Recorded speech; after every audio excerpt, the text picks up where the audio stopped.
Are Mega Man fans stuck in the past? Now, first, I want to premise this video by saying that I myself have been a Mega Man fan since I was a child. I was there when the vast majority of the classic series games were new games. My personal favorite is Mega Man 5, a game that, while not as challenging as its predecessors, featured music and that was very immersive, and was really the first, you can't really see my quotes, but it's the first classic game to really make use of the Buster as an integral part of Mega Man's artillery. No disrespect to Mega Man 4, a game that I also really enjoy. In addition, I've also been a part of the Mega Man fan game community for about a decade, a topic I will be bringing up later in this video. This video will be separated into two parts. Is Mega Man dead? And latter will be on the Mega Man fan community, in particular the fan game community. Part 1. First, it is obvious Capcom has not forgotten about the Blue Bomber. As contentious as that sounds, very recently we have seen the release of Mega Man Legacy Collection, and also we'll be seeing a 3DS release later on. A collection of the first 6 classic series games, along with some new challenges and stuff. Now, the question I bet you're asking is, will we see a new Mega Man game that doesn't rely on the past? While one fan may say, down with Capcom! They cancelled all these games. And the games I'm referring to are like the Mega Man Anniversary Collection for the Game Boy Advance. That was 2006. I think if I remember, it's called Mega Man Mania. There's also that Maverick Hunter game that was supposed to be like Metroid Prime. I personally wasn't too excited for that one, actually. I was kind of glad it got canceled. That was in 2010. We had Mega Man Universe. That was canceled in 2011. That one would have been interesting. Mega Man Legends 3, that was canceled in 2011. And Rock Band Online, that one was canceled in 2012. Now, to be honest, I do not know the exact reasons why these games were canceled. I do not work for Capcom. I am just a guy that makes games in his spare time and takes said hobby pretty seriously. We have seen re-releases of older titles being released on many platforms, but how many times have we seen Mega Man since the last new release from Capcom? Well, in the worst case, to this date, about 4 to 5 years. For some, a couple to a few years ago. Now, that doesn't mean that doesn't seem like a huge time gap if you compare this to a well-respected game series such as The Legend of Zelda, where you may see a major game in about the same time gap, about maybe 4 or 5 years even. So where would fans get the idea that they really should have all of these canceled games and that a Mega Man game should basically be coming out every couple of years? Well, if you were to place the release years of Mega Man games on a timeline, you'd notice they are spread, but usually congested around certain cluster years. For example, the classic series is almost clustered around 1990 to 1991, where we see the production of the first 6 classic games within about 2 to 3 years of that interval. So there's about a 2 to 3 gap for the main classic games. So, what about the X series? The X series' gap is a bit wider. And keep in mind that this was around the apex decade of 2D platformers like itself. So these sold very well. They're very popular. And still, these games on Virtual Console are still very popular. Overall, Mega Man and its series are well loved by many, but you gotta ask yourself, if I was expecting that many games as in these gaps, why don't we see this now? The real question one should ask, as much as one enjoys these games, is how profitable they are. First, it is important to acknowledge that franchises do go into time out now and then. It is important to note that Mega Man's franchise has over 100 games, but has sold somewhere on the order of about 30 million units. While impressive as this sounds, if you gotta think about it from a business perspective, that's a lot of games accumulating that sum. Observe that Monster Hunter, another series being made by Capcom, that has been getting a lot of attention by Capcom, has roughly about the same order of unit sales, and it doesn't even have a third of the number of games that the Mega Man series has. Monster Hunter has been very successful for Capcom, and they've been riding on that for a while. Ever since the DLC craze Capcom went on, that overall really led to a lot of the decline in their business, this has been kind of a gift for them, because that's something that's really going to help them. And really it comes down to the lack of integrity of the consumer base that really led from this DLC craze. I'm hopefully seeing that maybe this will turn around again, and we might see some new games. But what exactly does this mean? Well, that means that aside from the creators of this series not being with Capcom, we often see new Mega Man games when the company is doing well. Why? Because they made so many, and they were only made a lot of the time when Mega Man was extremely profitable, around Mega Man 2, Mega Man X. But also, we've seen it when Capcom was basically in its prime. Well, how exactly do you encourage Capcom to make more Mega Man games? It's not to insult, mock them, or insist that they need to go belly up to make more games. This company makes games. I'm going to use an analogy for you. Imagine if I came and visited you, and I made a lovely supper with lots of lovely spaghetti and toasted toast. You may get used to having lots of spaghetti and may be welcoming to me, but what if I was going through some rough times and came up with some subpar spaghetti? Now imagine if you were to, say, get pissed at me or maybe upset with me, and you just stopped inviting me over for spaghetti. Well, maybe I may get the impression that if I were to check my social media and you were complaining about my spaghetti, something I took pride in, that maybe you didn't want me over anymore.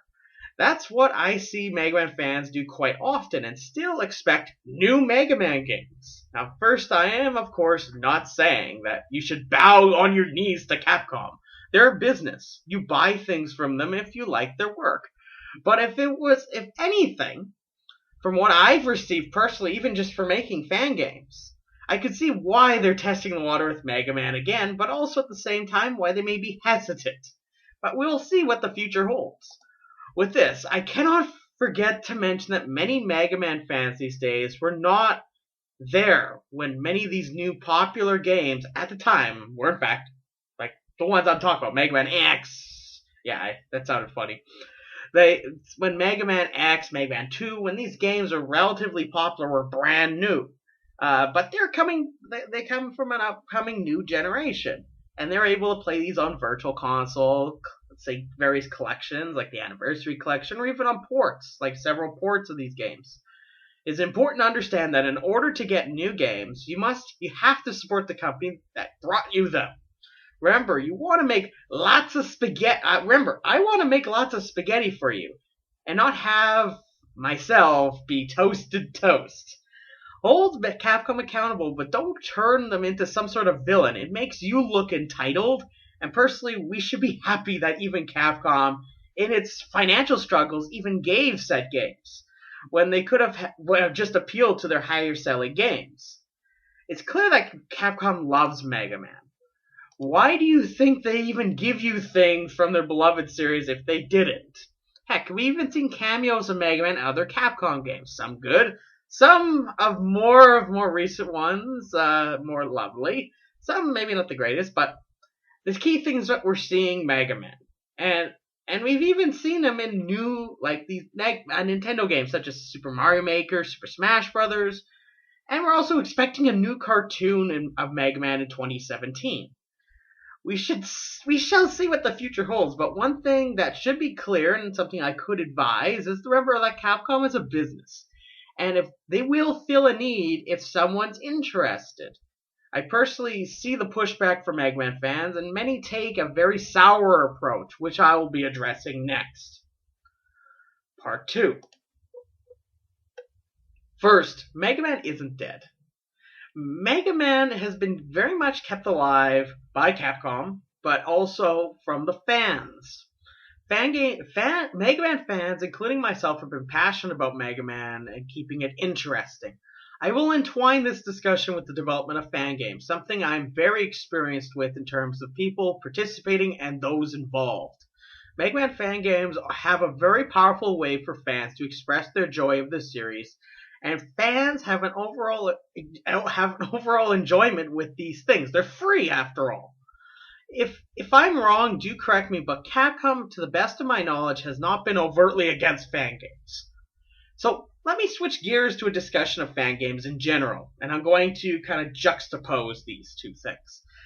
This discussion is not a general discussion. I'll be addressing my experiences with Mega Man fans within said community, and some of these would be considered fanatics. But remember, fanatics often have very loud voices, but they may not represent the majority. So, first, I gotta tell you what a fan game is. A fan game is a game developed by or for a fandom that is usually non-canon and produced by fans, and often takes elements from the originals. Fan games are not hacks. A hack is a modification of source code of a ROM of the original, while a fan game is actually programmed and distributed over a platform for non-commercial purposes and can't be sold. That's illegal if you did otherwise. Fan games come in many flavors and even adapt styles from the originals, but they don't have to. I'll use the example of Mario fan games, also another area where fan games are actually quite popular. If you haven't looked around, Mega Man fan games are actually they're not as diverse as Mario fan games, but I'm going to get to that in a sec. Mario fan games come in many flavors and typically use different sprite styles, sometimes even switch up gameplay or themes around a central idea. A community open to new change will encourage new ideas like these, things that deviate from the norm. It's possible for a fan game to pay homage to a series and basically not be a hack on wheels. Do we see this kind of variety and flavor encouraged in Mega Man fan games? Not often.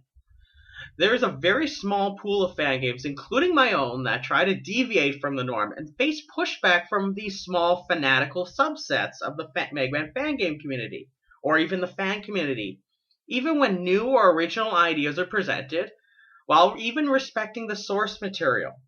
Now, I do not fault entirely the community from appealing to the past for inspiration. I do a lot of it when I make my fan games, and I expect the upcoming generations to do such because they admire these things. But they have expectations, and that's fine. The only issue is that Mega Man itself has diversified. But they won't let other creators diversify this character because of what I'm arguing. Some fans are stuck in the past. It's actually quite a recent phenomenon that has sparked around the time about Mega Man 9, but we've seen it much more after that. Before this, such 8-bit expectations and the need to be like Mega Man 2, or even Mega Man 10, were not a thing. Before this time, that was not a thing. It was just more a matter of convenience. Fangame communities just made what felt to be fun, and they tried new ideas. But the retro games movement sort of dragged Mega Man along with it because of his famous 8-bit games. Now, unfortunately, our community, especially this subset, will be in the denial to any subtle little itty-bitty change. And this often gets shed on all over by other people. Because why? Because it's cool to imitate others. Let me appeal to Mega Man Eternal, a fan game I created along with the contributions of many Mega Man fans. I often would see the most trivial demands, quotation marks, some would even be literal demands, even threatening me with slander, made by these small subsets that are very vocal and often will be imitated. That would be unspeakable in other fan game communities. I kid you not. I used to get complaints over Mega Man's sprite being, in quotations, wrong when I decided which image would be best for Mega Man in my fan game. They were upset over a foot. Seriously. A foot. Well, shoot me surprised. It is things like this that put Mega Man fans' expectations into a box. If you were to expect new games, why would you enforce such expectations? Now, this isn't the same as core gameplay features. These are very trivial replications that even the creator of the game, including myself, may not even want in the game. But they insist. these subsets.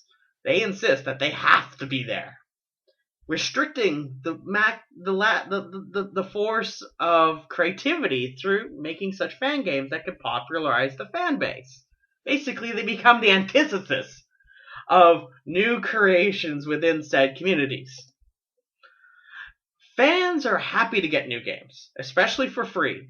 Don't sour their expectations. That's all I have to say. It is fanatics such as yourselves that make a passion such as my own of making fan games not fun. And your expectations have rubbed off on fans. We don't need more of the same. We need change and evolution, like actual Mega Man games. I'm looking at you, SpriteSync.